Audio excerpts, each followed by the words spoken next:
অবহেলার মধ্যে থেকেও বেঁচে থাকা যায়। তোমার আপনজনরা তোমার পাশে থেকেও তোমায় বোঝে না, এটাই সবচেয়ে বড় একাকিত্ব।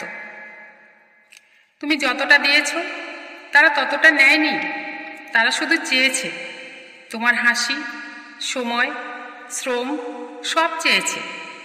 তোমার কষ্ট কখনো তারা জিজ্ঞাসাই করেনি। যখন তুমি ক্লান্ত ছিলে তারা বলেছে এখন নয়। তুমি কাঁদতে চেয়েছ, তারা বলেছে নাটক করো না। তুমি নিজেকে হারিয়ে ফেলেছ শুধু তাদের মন রাখতে গিয়ে। তোমার ভালোবাসা কখনো অপচয় ছিল না। তুমি যে আজও বেঁচে আছো, ব্যস্ত আছো, এটাই তোমার জয়ের প্রমাণ। তারা ভুলবে, কিন্তু তুমি নিজেকে ভুলো না। তুমি অবহেলার যোগ্য না, তুমি সম্মানের যোগ্য।